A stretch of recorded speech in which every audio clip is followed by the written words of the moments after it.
Pam, it is noon. Great, thank you.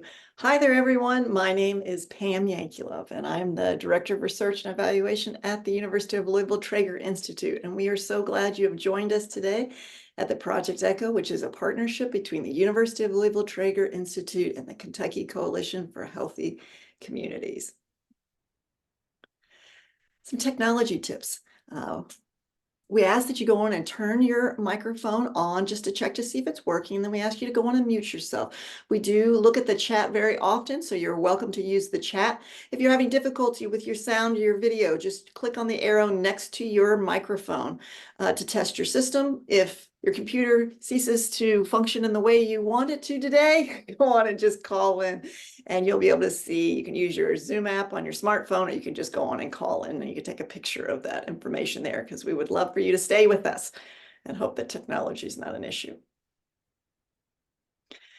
If you're unfamiliar with our Project ECHO, as I said, it is a partnership between the KCHC and the University of Louisville Traeger Institute. And I would like Mona to be able to share with us about KCHC, its mission. Well, greetings, everyone, and thank you for joining us today. And our Kentucky Coalition for Healthy Communities is a coalition that creates community support systems for older adults in partnership with the coalitions and organizations in their respective community. We want to work alongside them. We are also wanting to develop the workforce and the concerned community members to empower our communities to become healthier. So the reason that we are together is because what we learned today, we want to decide at the end of our time together, how can we get all this information to our community and make what we learned count? So I look forward to talking to you toward the end of our meeting. Thank you and have a good meeting. Thank you, Mona.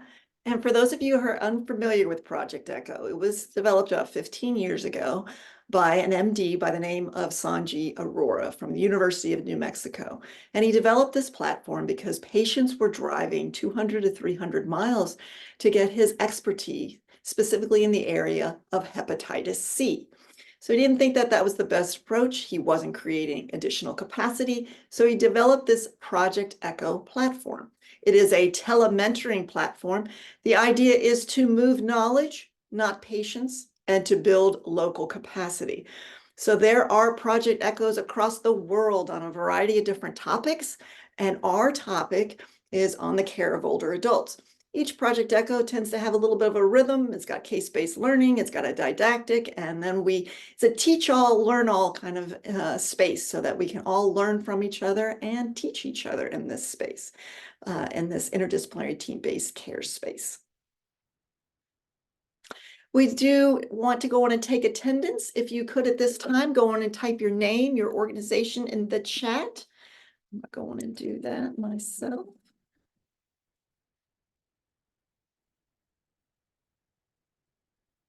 There we go. Hey, Michelle, I got there before me. We also would like to ask that you go on and put your name underneath your little Hollywood square. And the way you do that is you can go on and click on your picture, and there's 3 little dots, and you click on the little 3 little dots, and the dialog box will come down, and you can rename and type your name and your organization, and that just helps us to get to know who is in our learning community. And if you have the capacity to go on and turn on your video, we would love to see your face. It helps when presenting. Thank you. So today's presenters have nothing to disclose. And if you are interested in receiving a CEU, if you're a community health worker, you're able to do that. Is that correct, Justin? Yes, okay, today. So if you're a community health worker and you are certified in community health work, you are able to get that CEU. You just have to stay on and make sure you go on and complete that survey. If you are in a different discipline and you would like an attendance certificate, we can also make sure that that happens for the 1.5 hours that you're going to be with us today. You just have to go on and complete that survey at the end and let us know if you want a CEU or you want that attendance certificate, and we will make sure that that happens. So we are so excited to have Samantha Hupman with us today from the Legal Aid Society. She is the managing attorney of Intake and Limited Services, and Samantha is going to provide the didactic presentation on how civil legal service organizations can help older adults. So Samantha, when you are ready, you can take the mic. Thank you so much. Thanks, Pamela. Thanks for having me here today. I work at the Legal Aid Society, which is a civil legal aid organization in Louisville, Kentucky. And we serve Jefferson County and 14 other surrounding counties. If you want to advance to the next slide, so what we're going to talk about today is just civil legal service organizations in general in Kentucky, and sort of the particular areas where they can be most helpful to older adults, and just the common civil legal needs that we see older adults facing. So civil legal aid programs provide free legal assistance in civil matters to low-income individuals and then other underserved populations like the elderly, or recently released from incarceration individuals, individuals who are facing certain medical conditions or substance use disorders, things like that.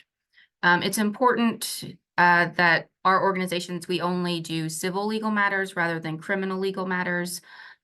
There's no constitutional right to an attorney in civil legal matters. So legal aid organizations fill a big gap there, because in criminal matters, if you are indigent, you do have a right to appointment of a public defender. So there's not that same mechanism for civil matters.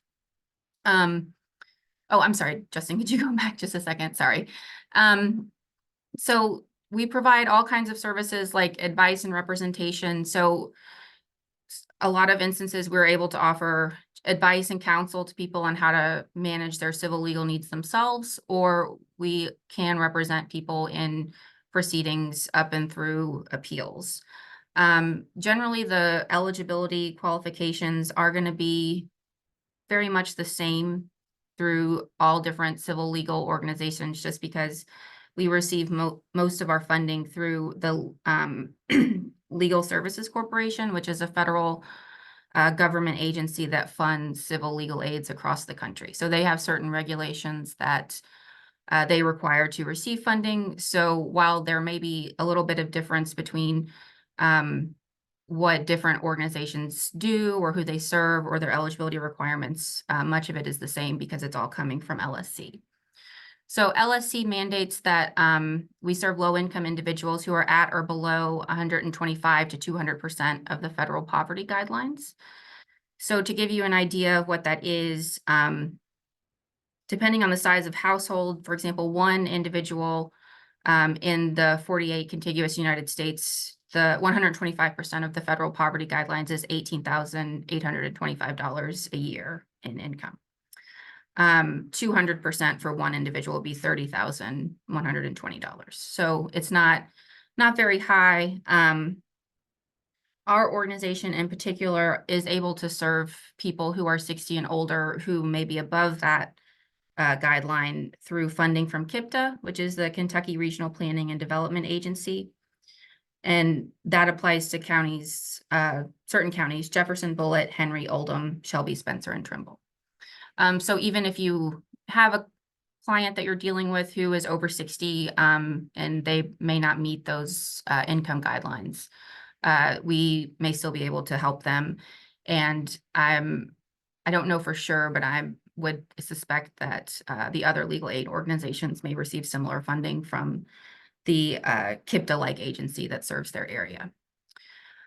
So the main things that legal aid does and the other legal aid organizations across Kentucky do is help people secure and maintain housing, ensure personal safety and family stability, promote economic stability, and empower communities.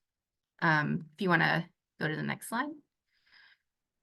So each Kentucky county, all 120 counties, are covered by a civil legal aid organization. Mine is number 2, the Legal Aid Society. And then there's Kentucky Legal Aid, who covers the western part of the state. Legal Aid of the Bluegrass, who covers the Lexington area and northern Kentucky. And then Apple Red Legal Aid, who covers the eastern part of the state. Is there any questions so far about eligibility or the legal aid organizations in Kentucky? All right. So we'll move on to some more information about eligibility. So when people contact us for help, we do need them to provide certain information. So general identifying information is requested, their age, because that, like we talked about, could make them eligible for service even if they don't meet our income requirements, their income and their assets. Different organizations may have different asset requirements. We ask that our eligibility fall within $8,000 and below in assets. So we'll ask you if you have money in a bank account or other sources like a stocks or brokerage account, cash on hand. There are certain assets that are not counted in that, and that's a primary residence. So you can own a home, one vehicle, and retirement accounts are the main thing. So any tax exempt retirement accounts would not be counted in that asset limit. There is requirements from the Legal Services Organization about citizenship or legal resident status about the clients that we can serve. So if someone is undocumented, that might be a hindrance to serving them, except in certain situations. And then we do need to know your household size, the number of adults and children who live in your household. And if anyone has questions about eligibility, I give an overview, but I would always encourage people to call and go through the intake process if they want to see if they're eligible, because it's there could be exceptions or different things. So always call if you want to seek services, and then we can give you a definite answer on whether you're eligible in your particular situation. Could I ask a question? Sure. So the amount of income from any source, is that verified through like a credit report, or is that No. So our eligibility screen is just done by the applicant statements. It doesn't have to be verified by any sort of proof. There may be a requirement for that down the road if there is reason to think that something's missing or something wasn't disclosed, but no, initially it is just statements that the applicant gives. and that would go for all of these bullet points? Yes. Thank you. I also have a question, if it's okay. Sure. Did you say that regardless of the age, I mean, if you had a certain age, it didn't matter about the income? Did I hear that wrong?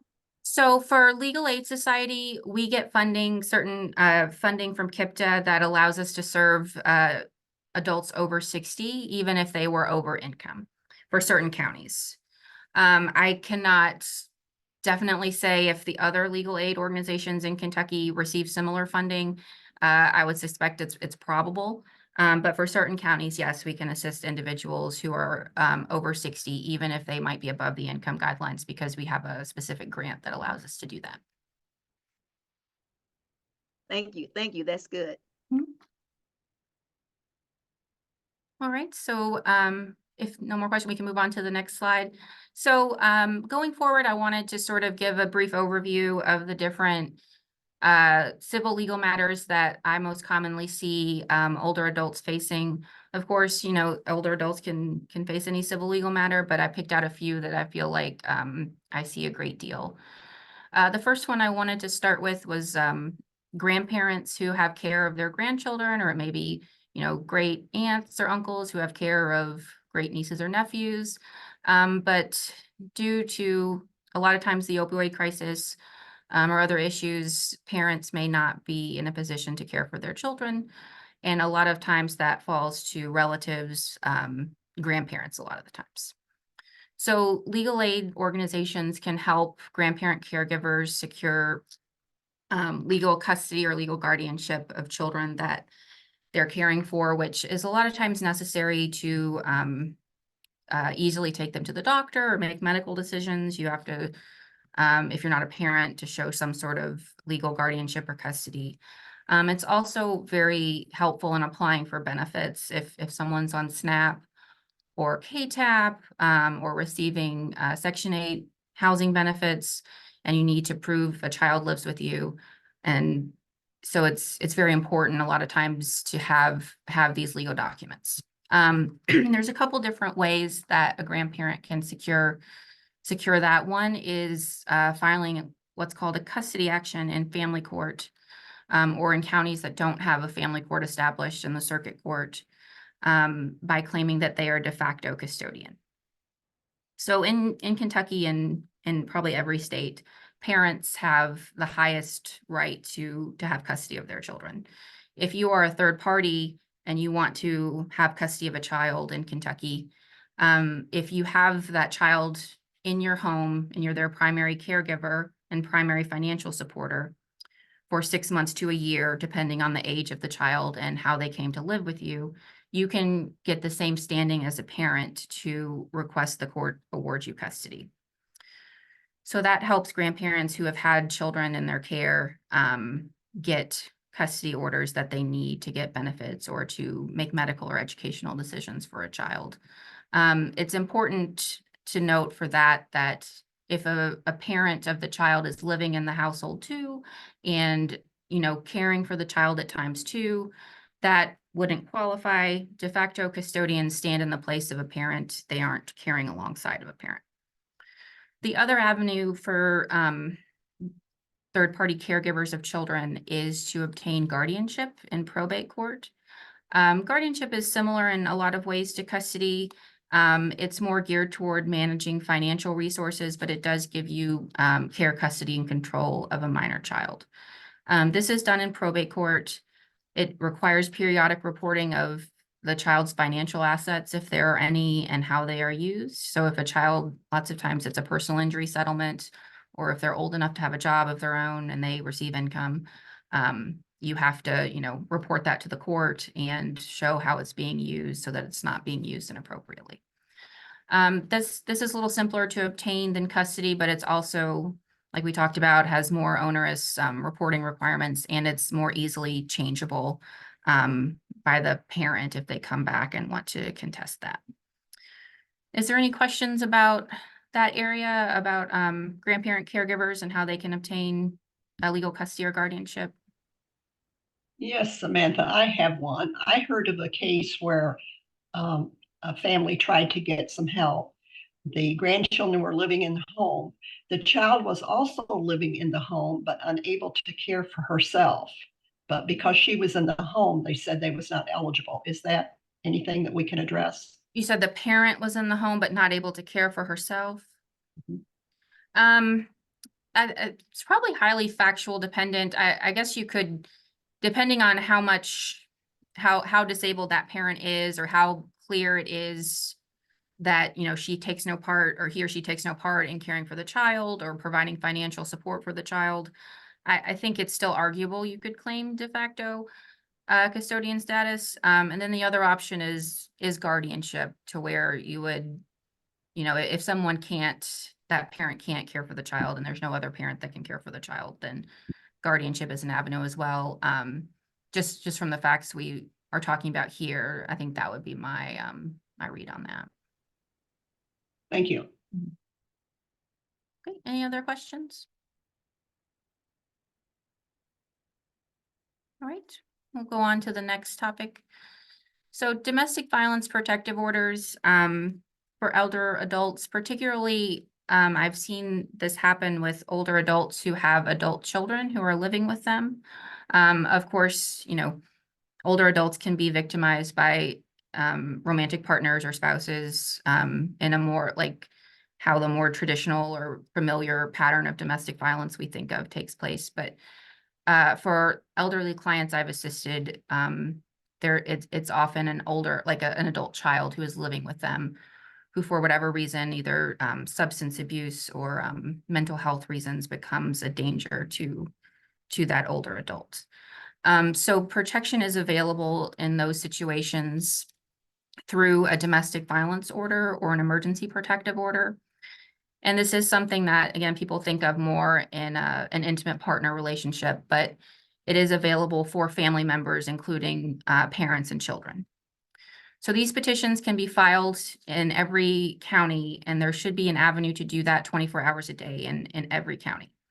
Here in Jefferson County, just because we're so large, we have a domestic violence intake center in the Hall of Justice that's open 24 hours. Other smaller counties, I think you may have to go to probably a law enforcement agency to file them outside of business hours. It's based on a petitioner's statement. They give a sworn statement about the abuse that's occurred and the risks they feel that they're facing, and it's reviewed by a judge. And an emergency ex parte protective order can be entered if there's an immediate and present danger. So once that's served on the abuser or the respondent in the legal case, they can be barred from coming near the petitioner, barred from contacting them. They can be vacated from a shared residence, which is, I find, an important thing for elderly clients who can't, get this person out of their home. That order can immediately take them out of their home and keep them safe. Orders like this are available when people are facing domestic violence, which is defined as physical injury, serious physical injury, stalking, sexual assault, or the infliction of fear of imminent physical injury, serious physical injury, sexual abuse, or assault between family members. So something doesn't have to have actually happened, like an assault. It can be threats or an imminent fear of that taking place as well. So if that ex parte order is entered, a hearing is scheduled, usually in about 2 weeks. And then after a hearing, if the court finds that domestic violence has occurred and may occur again, more permanent orders can be issued for up to 3 years with those same prohibitions of contacting the victim or coming near them or coming near a residence. I've had clients whose children are either because of addiction or because of just general mental health issues are, won't leave their home or are a danger to them or threatening them, and they don't have the physical ability to protect themselves. And these have been valuable in those situations. It's obviously very sad whenever like a parent has to do that, but it does help them protect themselves in those situations. Is any questions about that? All right. So we'll move on. So we also help with life planning documents, which mainly older adults are interested in life planning documents. The big one is, your last will and testament. Those documents explain what you want to happen to your property or your assets after you pass away. A will can be done by anyone who is over the age of 18 and is of sound mind. The sound mind requirement is probably a lower requirement for a will. There's case law that says that you only have to know the natural people that your property would go to. So usually your children, you have to know who your children are. And then you have to have a general idea of what property you have. You don't have to know, the values of everything or specifics of everything. You just have to have a general idea of what you have. So just because if someone, is older or maybe facing dementia or Alzheimer's, they may still have the capacity to make a will. You just have to have it at the time you make it. Maybe later in the day or at different times, they might have different, capacities, but at the time of the signing is really when you have to know these things. A will can be very simple or more complicated. The simplest one is just stating, who you want your property to go to. More complicated ones can include, trusts, contingencies, basically sort of anything that, thing you want stipulated for what you want to happen to your property. You can do that. They can transfer real property, financial property like stocks or bonds or financial assets like that, and personal property. So jewelry, furniture, clothing, collections, household items, things like that. There's not a lot needed for a will to be valid. It just has to be in writing. signed by the testator at the end of the document. That's the person who is making the will.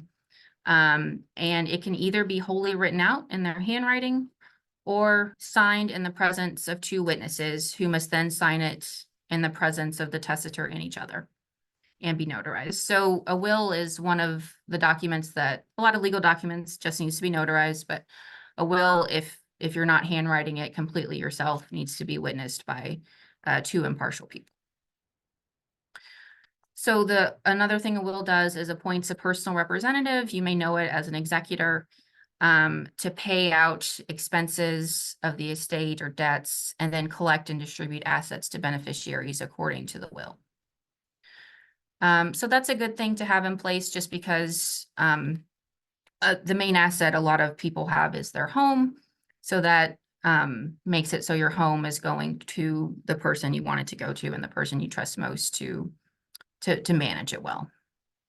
So we can go on to the next slide. Can I ask a question? Sure. So a durable power of attorney is going to be a different than the executive. A durable power of attorney would act if the person is still alive.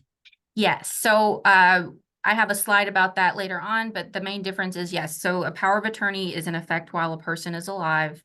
At their death, it is sort of void, and then that's when their will picks up and becomes the document to go by. A lot of times the personal representative and the agent and the power of attorney are the same person for a lot of people, but they are technically, yeah, two separate things. Okay, so I wanted to talk a little bit about in-estate succession in relation to a will, because it does show the importance of a will, or it goes into people's thinking of why they want it. If you don't have a will and you pass away, statutes in Kentucky says what happens to your property. So real or personal property is transferred according to what Kentucky law says, and it's almost like a default will for people who don't have one. A lot of people think that their spouse will get everything when they die, that their spouse will be like the first heir to get things, and that's not really true under in-estate succession. A spouse gets what's called a surviving spouse interest in an estate. It's the first $15,000 in money or personal property on hand, 1/2 of personal property, 1/2 of real property, and what's called a life estate, and 1/3 of real property. And a life estate is just a right to live on a piece of real estate until the end of your life. The first class to inherit under in-estate succession is children and their descendants, so children and grandchildren. And then if there aren't any of those, your parents. If no parents, then brothers and sisters. And if there are none of those, then it goes, starts getting into more and more distant relatives, if there are any. So that's highlighted a lot of times when I talk about wills, just to show the need for those, especially when it comes to family homes, because if you don't specify someone to inherit your home in a will, it will, go to your children. It could be split between a spouse and however many children you have. If, say, you have a deceased child, but they have children, part of that's going to go then to those children. If maybe one of those children is in a tough spot, if they owe a lot of debts, creditors can garnish that home. If someone's just, MIA and no one knows how to contact them for whatever reason, if they've fallen on hard times, either because of substance abuse or something else, and no one knows where to find them, it's hard to sort of finalize an estate or sell a house if there's someone who technically has an interest that hasn't been able to address. So it's important to make sort of intentional decisions about that. If there's a child that you think is going to do the best thing with the house and will definitely, sell it and distribute the proceeds or keep it as a family home, a will gives you the opportunity to make those decisions instead of leaving it up to kind of the default that the statute creates. I think there might be a question, Justin. Oh, is if a surviving spouse acquires the house through a life estate, could they sell that house? No, because you can only sell the interest you have. So I guess theoretically they could sell the life estate, the right to have it in their life. But because they don't own it outright, they couldn't really sell that property in how we normally think of, ownership of a piece of real property.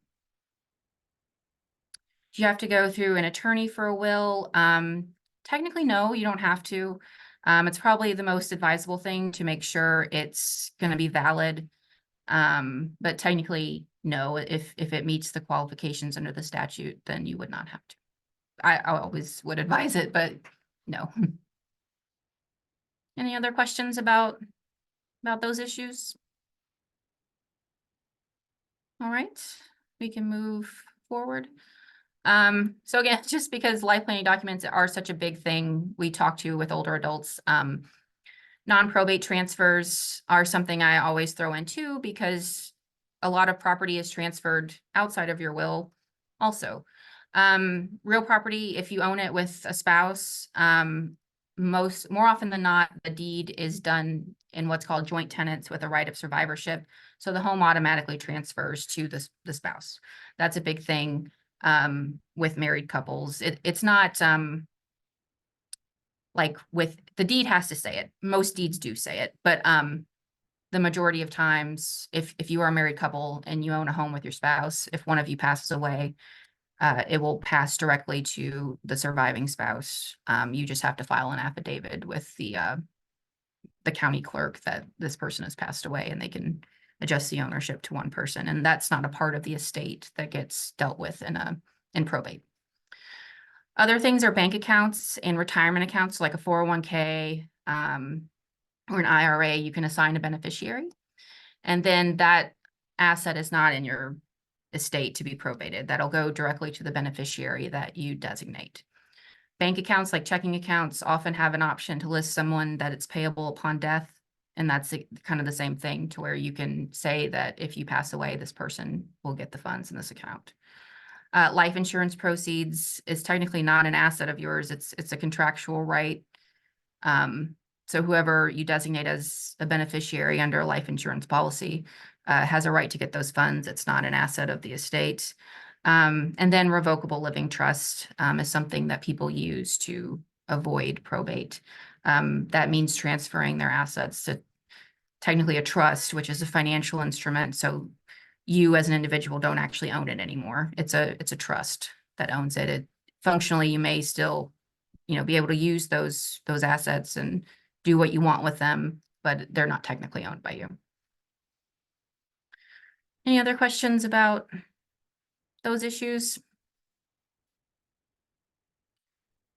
All right, I guess we can move on. So power of attorney, what Justin mentioned, powers of attorney are a legal document that allows someone else to act on your behalf in legal, financial, or business matters.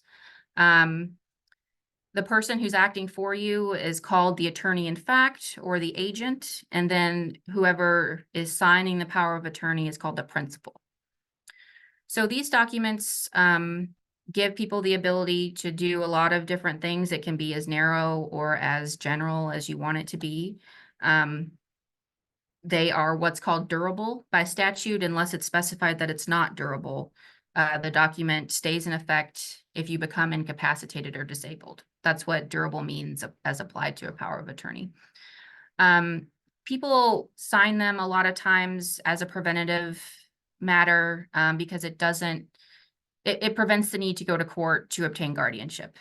Most of what I see with these are adult children or adult relatives of an older adult who need to help them manage their affairs, either because of age-related cognitive issues, dementia, Alzheimer's. They are having trouble like paying bills or hiring people to do work on the house that needs to be done, or organizing medical care, just anything that you think that a person needs to do.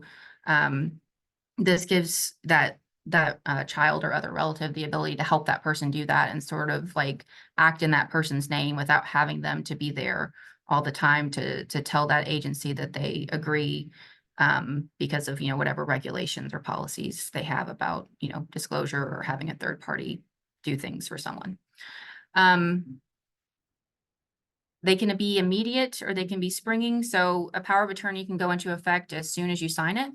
So that means that whoever you designate as your agent can start doing things for you as soon as you sign it.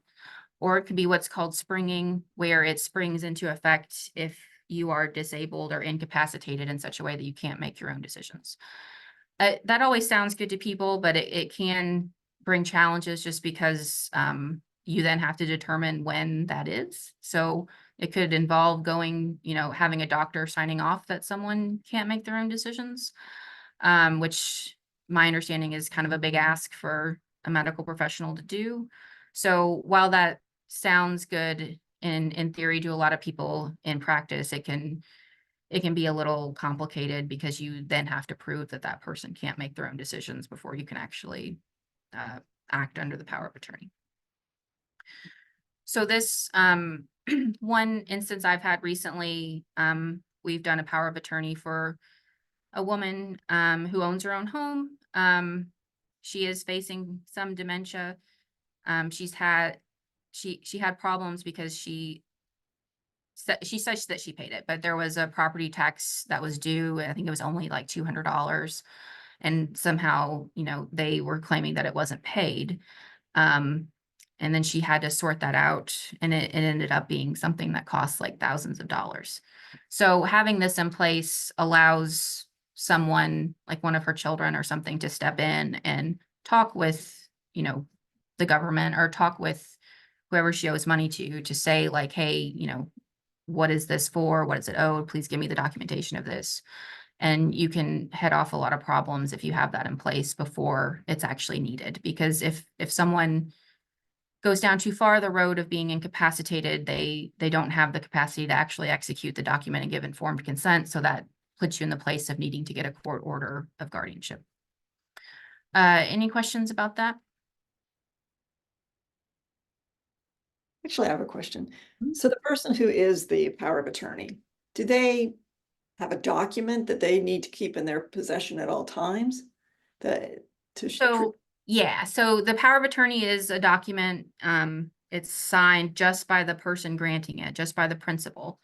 But you do have to show that to, different places that you are trying to do things for the person at. So for example, if I have power of attorney over my mother and I'm trying to, talk to her doctor's office, or I'm trying to, pay her property taxes or something, they're going to want proof that I have the authority to do this. So that's when you have to show the power of attorney. And, if you deal with a certain office or agency quite a bit, they can probably keep it on file. But yes, that's sort of the document you have to show just to prove like, yes, I actually have permission to do this. And that gives them the ability to speak with you. Thank you. All right. So living wills and advanced directives are another thing that we help people with. This is a legal document that expresses someone's wishes about certain medical treatment to be used in circumstances when they're unconscious or they're too ill to communicate their own decisions to treatment professionals.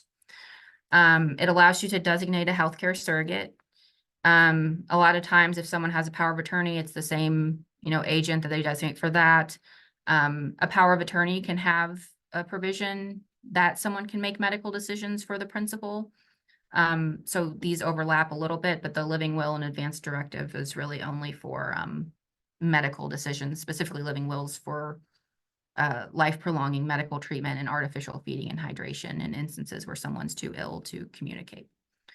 You can also express wishes regarding organ donation in your living will, and other specific wishes about treatment that you have can be expressed in an advanced directive.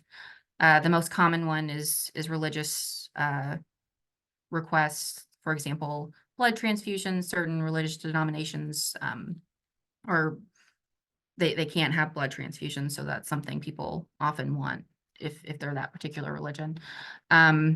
They are different from a do not resuscitate order. Some people confuse them. I'm sure if I'm talking to medical professionals that they know, but do not resuscitate orders are more of a medical order that's in your chart about that you don't want to be resuscitated if your heart stops or if you stop breathing. So that's different from what's covered in like a living will or advanced directive. Are there any questions about that? All right. So just briefly, we have other service areas too, if you all would like to touch on those. We help with government benefits, so appeals of denials of benefits, such as for SSI or other Social Security benefits, or SNAP, or KTAP, or any other government benefits that you have a right to appeal a denial. We help with evictions, mainly for housing issues. If someone's facing an eviction from their residence, certain consumer issues, if someone's being sued for a debt, or their wages are being garnished, nursing home discharges. If you're in a nursing home, you have a right to a certain amount of notice, written notice, and to contest a discharge. Veterans benefits, expungements of criminal records, and then tax controversies are sort of the other service areas that legal aid organizations can generally help with. Again, every organization is probably going to have a little bit of a difference in the particular areas they do, but generally this is what they would cover. Right. Go on to the next slide. The formatting on this one looks a little different. Like, I guess I've done something with the formatting, but for example, legal aid, this is how you would apply to legal aid if you're in our service area and would like to seek help with a legal matter. I've put the websites of the other legal aid organizations on a previous slide, and that would have information on how to apply for them if you're in their service area.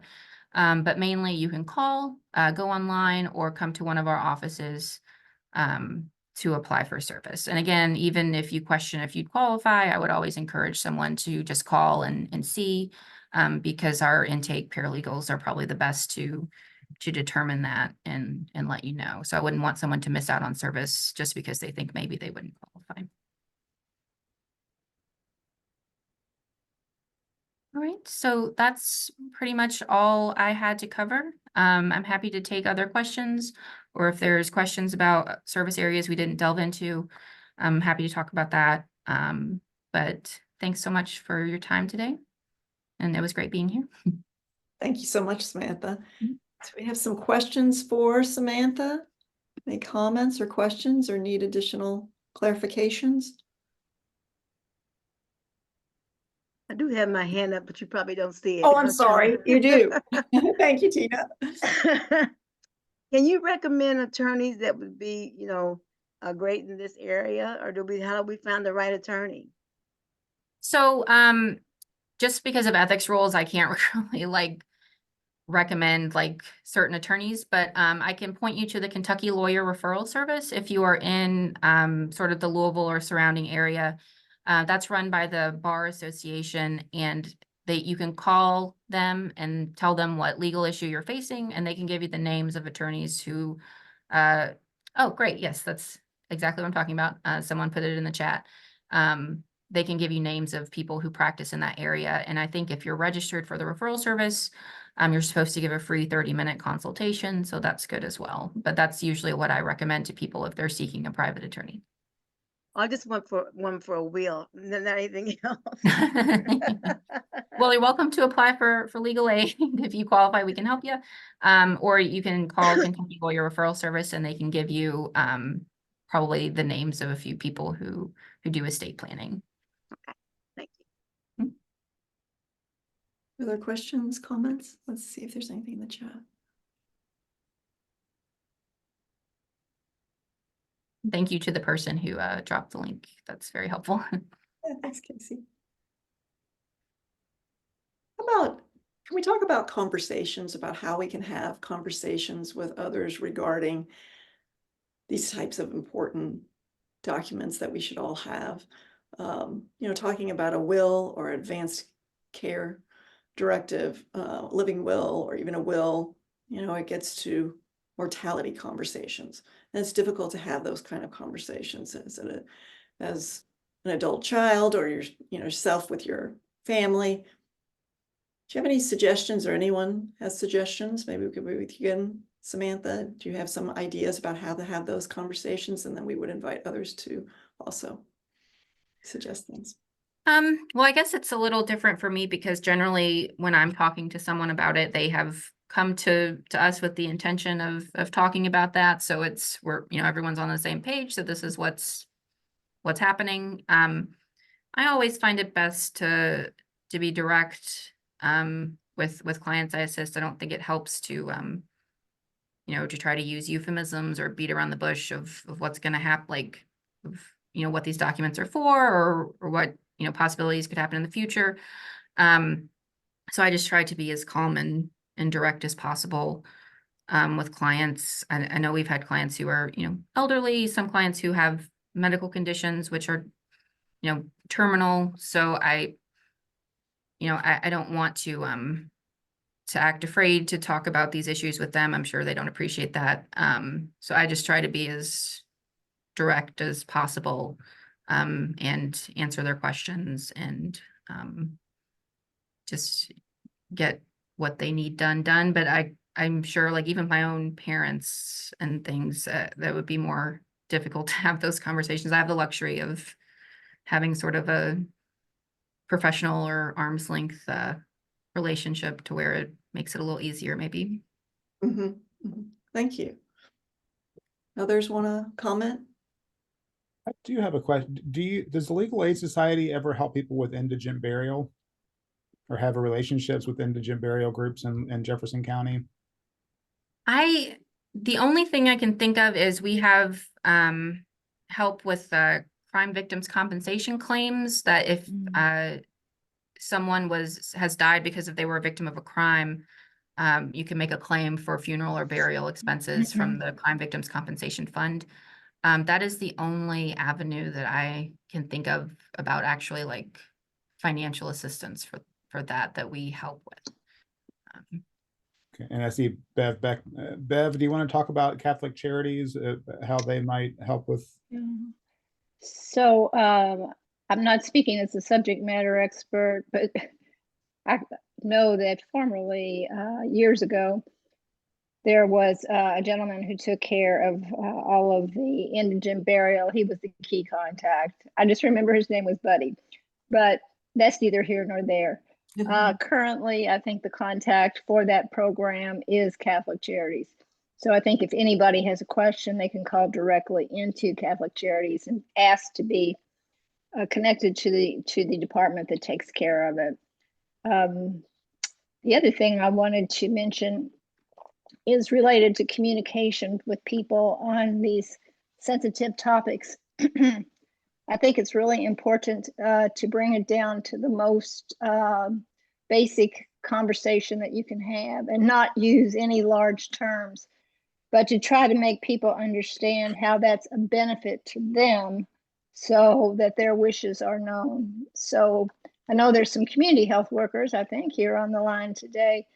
I think when we're working with clients or patients in the home, first of all, everybody's different. And so you have to understand how they learn best and how they best accept communication. But to keep that conversation, they always say communicate or write on the 6th grade level. And not me saying that to insult anyone, but that is the way that we're taught to do that.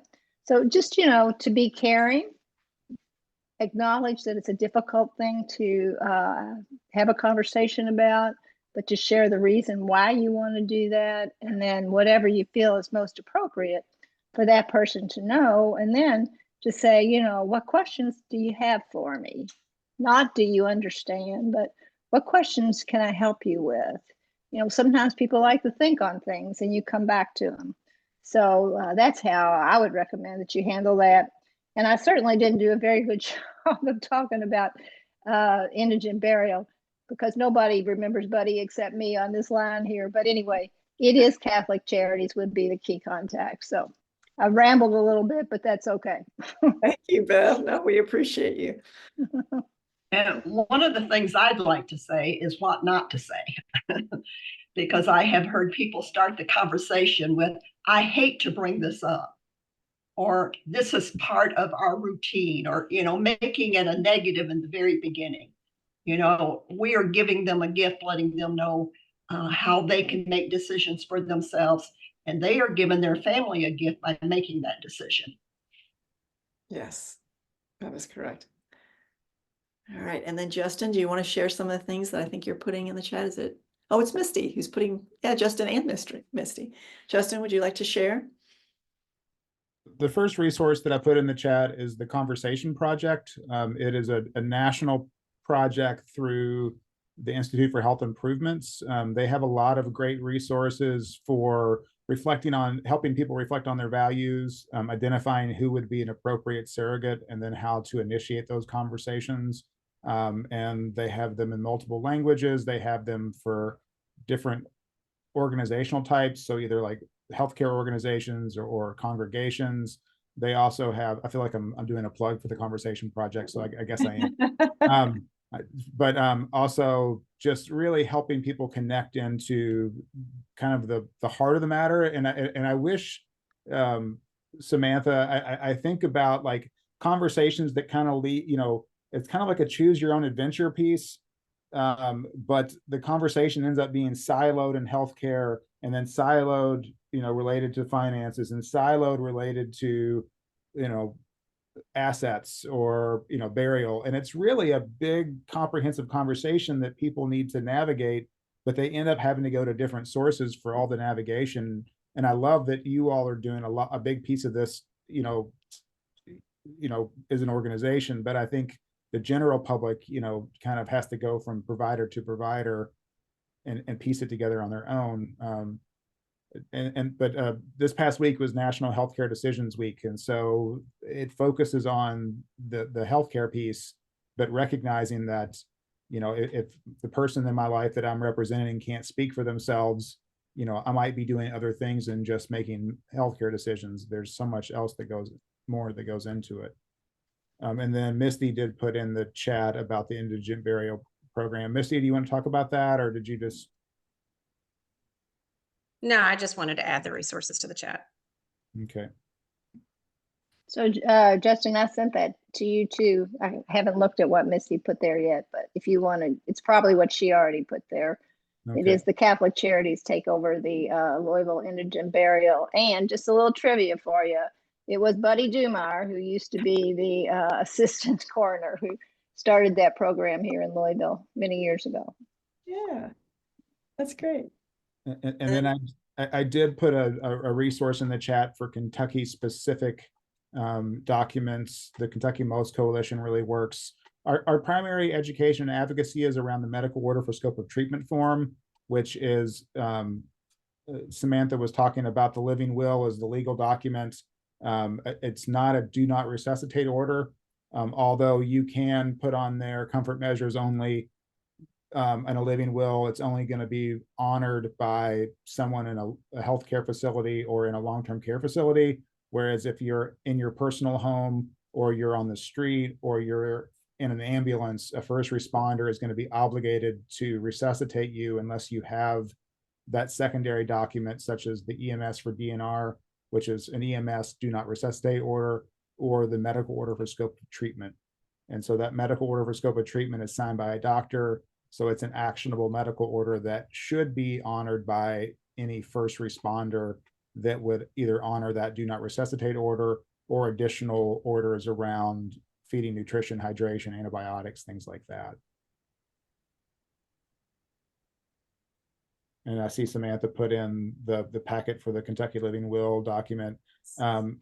Samantha, what do you tell your clients who complete living wills? Do you ask them to put it in on their refrigerator or on their nightstand, or have multiple copies? How do you communicate about having that form accessible?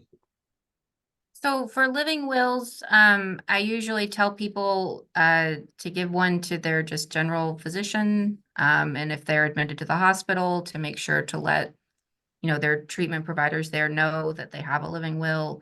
And then to let, obviously, their healthcare, if they designate a surrogate, to let that person know and give them a copy of it. That's a big thing that I tell people, is you don't want your children or your heirs to be surprised about what happened, like what, your wishes are. So if you're making a will or making a living will, you should tell them, so there's not, maybe a dispute later or surprise or a reluctance to, follow through on those wishes. And also so people know where to find it or that there is one. Because if you're in the hospital and that's not presented, then, no one's gonna know that you have those directions if you can't communicate. So I always encourage people to let their usually adult children know that they've done these documents and that this is where they are and this is what they want. And yeah. And Justin, can you just clarify again the difference between a living will and the most form? So that's a great question. So the living will is going to appoint a healthcare surrogate. It's going to designate basic levels of care. So full treatment, limited treatment, or comfort measures only, or give your healthcare surrogate the ability to make, like in my case, like my wife has the ability to make the decision about the type of, basically I leave it up to her discernment. And our conversation currently is if I have a heart attack, try to resuscitate me, try to, keep me on some kind of limited life support. But if I fall out of a 4-story building and hit my head, maybe don't, it's like I'm giving her discernment rather than putting it into an all or none bucket, if that makes any sense. Mm-hmm. And then the most form really complements that existing living will, and it gets in. It's a medical order. It's signed by a doctor. So the do not resuscitate order should be honored by any first responder. It really gets into really in depth into about types of care you want to receive if you can't speak for yourself. So looking at artificial nutrition and hydration, looking at antibiotics or additional wishes. I loved how you bring the religious preferences into this, because I'm sure that is something that can be captured in these documents. And a lot of times healthcare professionals don't think about that. But then the nice thing about the most form, as long as it doesn't conflict with an existing living will, my healthcare surrogate can complete one on my behalf. So my healthcare surrogate could sign a most form, whereas with a living will, I have to have my faculties and be able to sign it for myself. Is that, and that's true, right, Samantha? I have to be able to sign a living will of my own accord. Yes. So living wills and wills are things that, you need to be able to have capacity at the time you're executing it. Mm-hmm. So that most form, again, it can be signed by a representative. And there's a few other subtle nuances about it that just give it a lot more, really a greater depth of preferences than what is available on the living will. But they complement each other, Mm-hmm. or they should complement each other. Justin, when I was first trained on that, they said that the doctor would fill it out with the idea that they would be surprised if you were still living in 1 year. Is that still a criteria, or can anyone have most?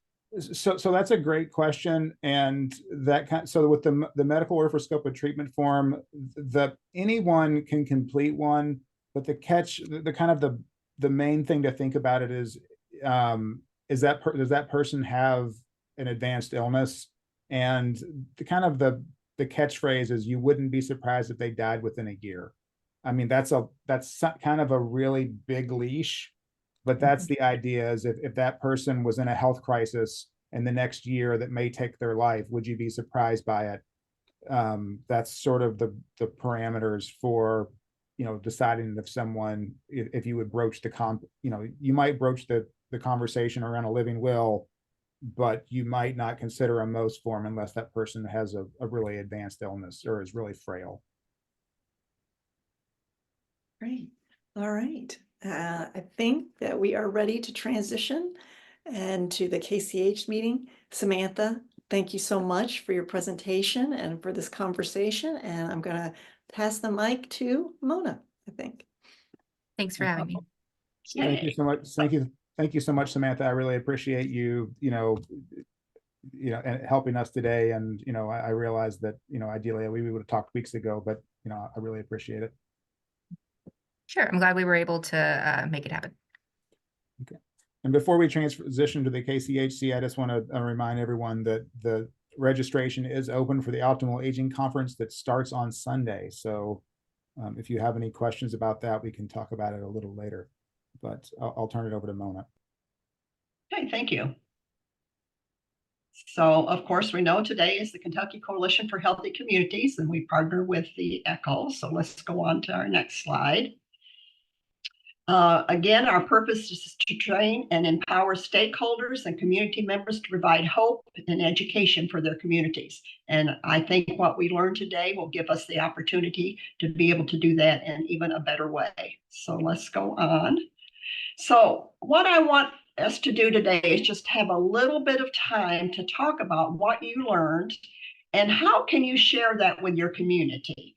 I am one that if I go to a meeting, I take notes. Often I will put down who do I want to get this information to, because otherwise I've wasted an hour at a meeting.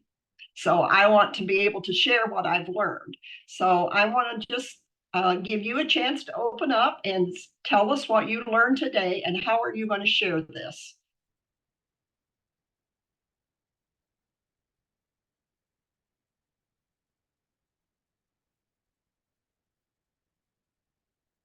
So Mona, I want to say that like when I initially reached out to the Legal Aid Society, I did it because I went to an event and I heard it was focused on all the different services the Legal Aid Society does.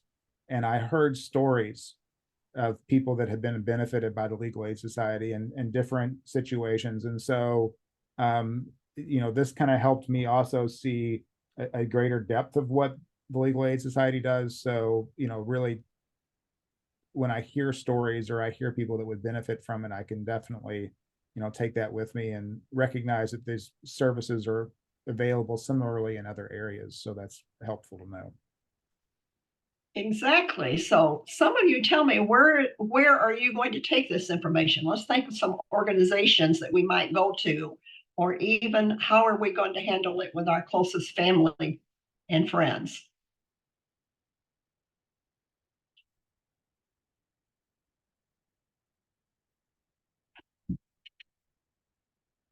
Okay, so Bev says the reference link in the chat was good, and she's going to share this with her colleagues through email. So she's just not going to sit on it. She's going to share what she's learned. I'm mainly going to share with my family, my husband and my daughters, because I've already been sharing. And some things you said today made me feel more comfortable. I mean, would they want some of my things to go to some distant relatives they don't even know? If the state was in charge, that part stayed with me. One thing about my mother, she had taken care of everything, luckily, before she had dementia. So I learned a lot from watching her. And my daughters also saw her. And I've already bought my plot and I'm getting ready to buy my headstone now that I know that I can put doctor on it. So there's some things I can do those things on my own, but the things that involve them would be the will and that power of attorney, that kind of stuff. Things I can do on my own, I'm already doing. Okay, very good, Tina. And I like the idea that we're taking it to our own family, but I would really encourage you to pull up the conversation piece that Justin talked about and review that, because I think that will really help us know how to start this conversation. Okay, Sarah says, I definitely need to talk to my patients about getting a POA for each other. I also need to talk to my husband about getting a will set up for the both of us. Oh, am I ever glad to hear that? And I know Justin is, because when he does trainings, that's one of the things he says. Anyone who turns 18 should be looking at doing these kind of things. I know that we were talking about the older today, but we want people to learn how important it is to have things written down, because none of us are promised that someone's not going to run into us as we drive somewhere. And we don't want our family members to wonder what we would want. I graduated a long time ago from high school, but someone died from my class that many years ago. And his parents said, because he had talked to them, they were able to give his organs because they knew that was something that he would want done. And these conversations, they can be difficult, but yet at the same time, we need to figure out how to make them as a part of living. Dying is a part of living. And so we have to know how to have conversations in a kind, beneficial way for all of us. Any others there in the chat? Christina, I will share this with my personal family as well as my church family.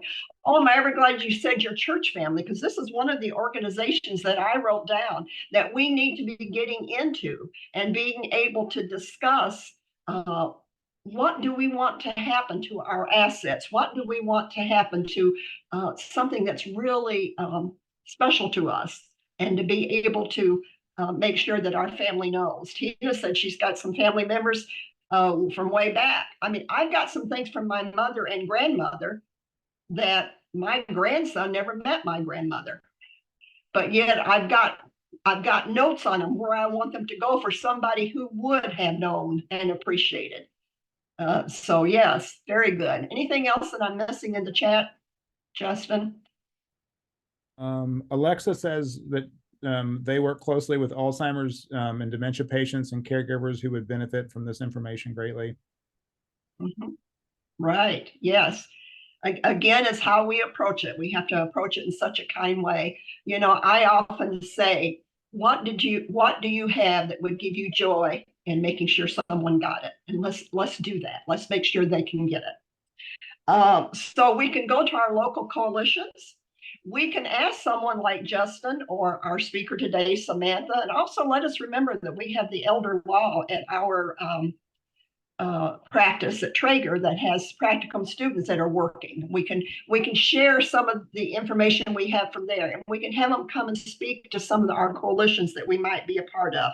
We need to go to our local organizations such as the senior centers, our church organizations, those kind of things. And it can be done in a very loving way, respectful way. Okay, so let's go on to the next. So I want to give you an opportunity now, if there's any events that are going on into your community that you would like us to know about, or perhaps you would even like us to help you with. So some of you that are from other organizations, I know Justin just talked about our optimal aging, and it's not too late, you can still go.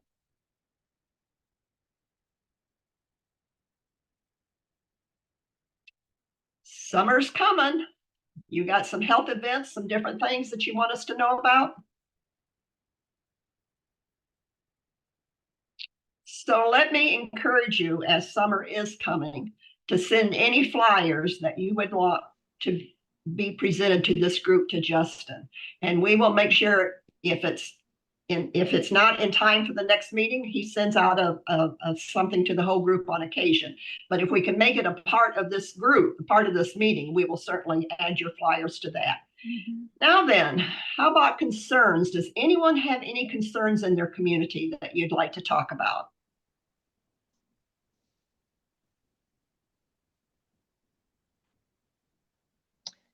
Mona, before we go on to concerns, am I off mute? I can't really tell. Yes, I can see it now. Yeah. So, and I know you know this, the Kentucky Association of Community Health Workers will be having their annual conference September 19th and 20th. And we are looking for speakers for breakout sessions.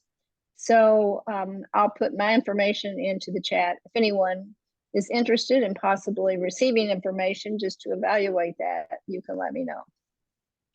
Thank you, Bev. And again, if you want to send a flyer to Justin, he can make sure that more people get it. Anyone else? This is a good way to find some good speakers.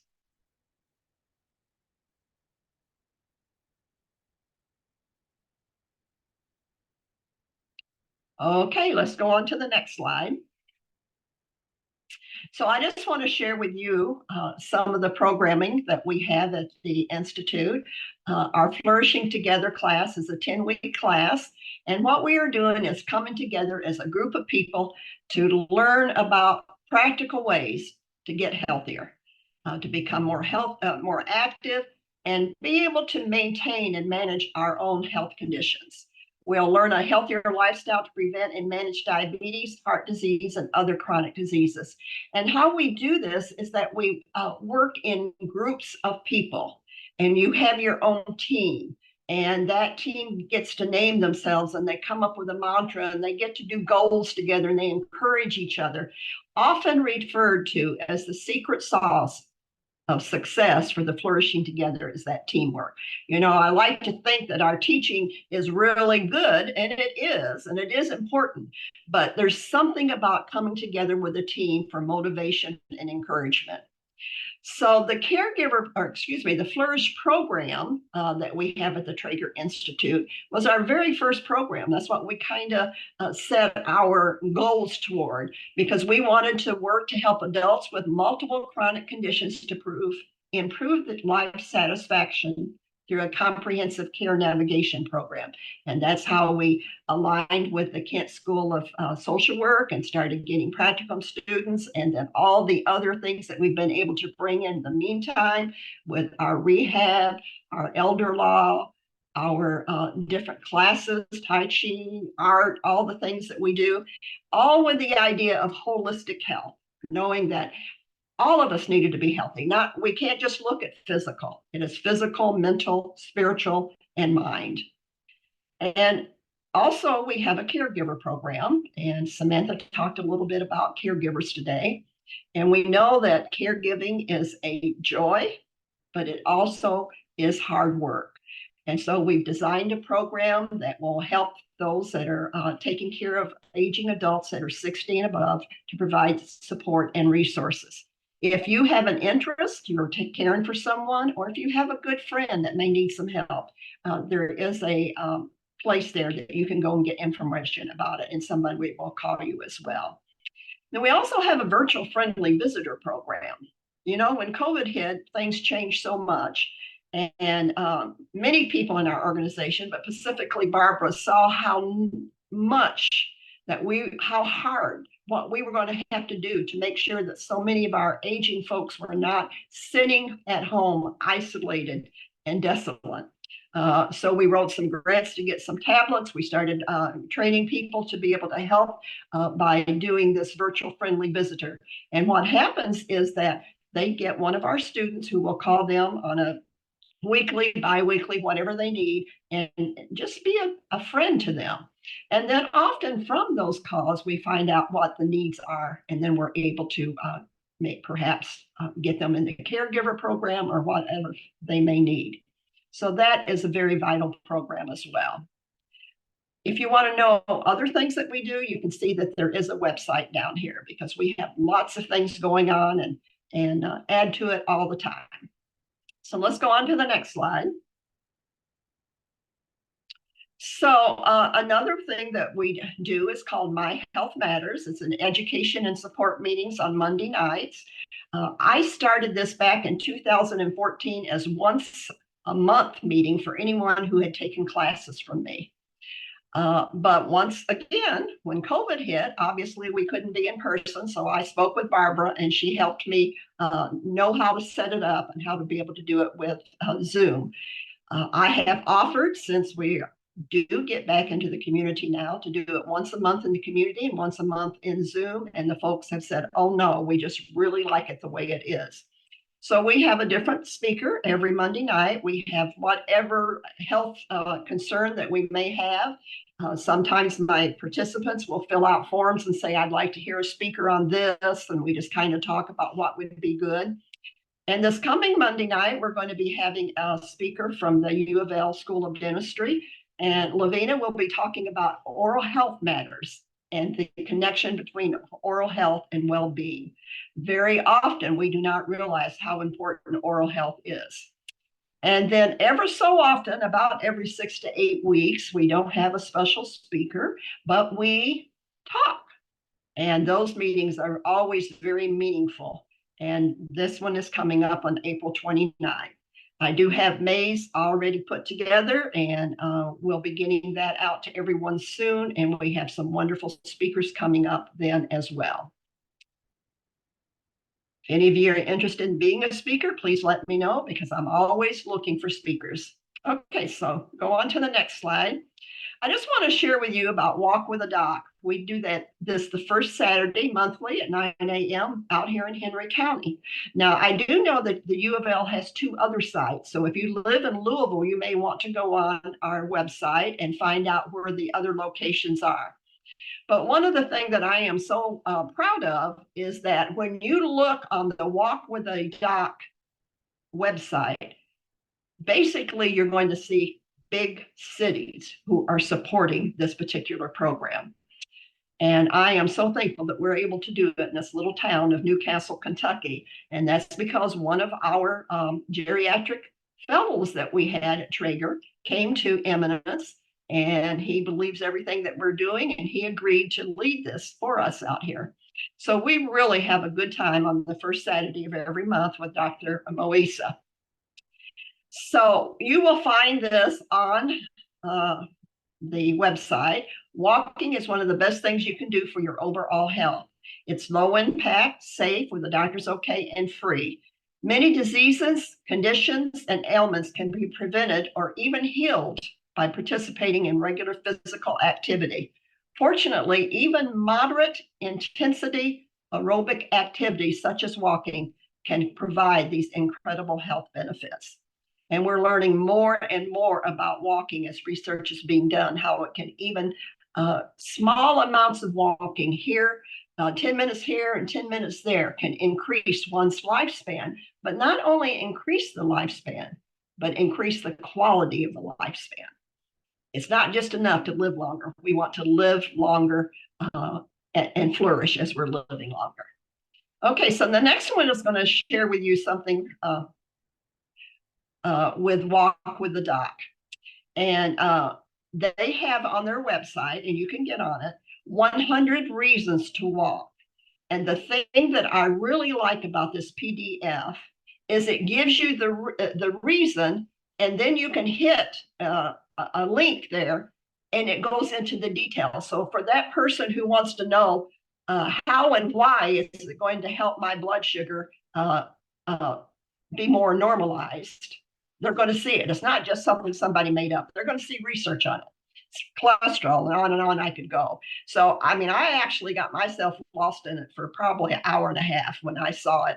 It just came out recently. And it is just a wonderful document for anybody that really either is questioning or believing how important walking is. Okay, let's go on. All righty, so it's time to close, but I am going to ask if anyone has any questions or comments before we do that. Mona, excuse me, there is a comment in the chat. It's from Christina. Christina says, I just finished participating in a Flourishing Together class and it was phenomenal. I saw some exciting improvements in my health goals. Thanks for sharing that, Christina. Yes, thank you so much. Yes, this last class that I just finished this past week with Tina and several others, what we did is we asked our practicum students if they would like a class and bring their family and friends to that class. And I have to say, this has probably been one of my best classes. And I've been teaching this since 2015. But this class has just dove in, learned everything they could. They've come back with research. They've came back, they've shared recipes. They are encouraging each other. We've got some that want to become facilitators. And boy, I am tickled pink. So thank you for reminding me of that, Tina. And for the testimony of what a great class this is. Okay, anybody else? Okay, so this is our pledge as a KCHC coalition.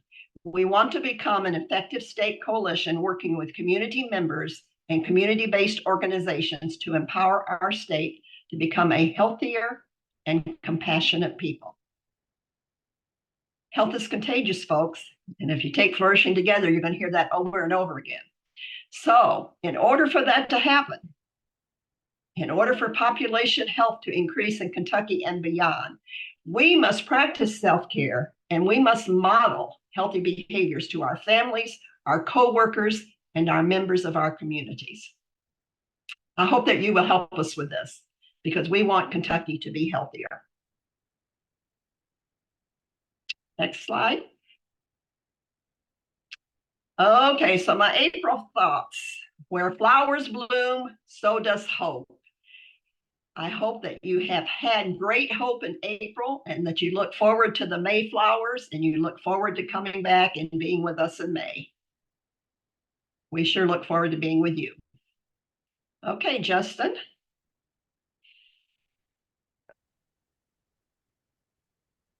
Do you want me to?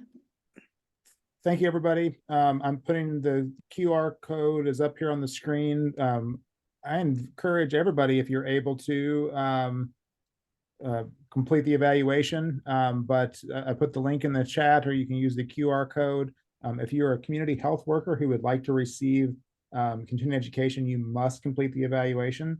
So I put that link in the chat. I have the QR code is up here, so please complete that session evaluation. And we hope to see you in May. On May 17th, we'll have Dr. Stephanie Prost talking about older adults in the criminal justice system. So we hope to see you on May 17th if we don't see you sooner.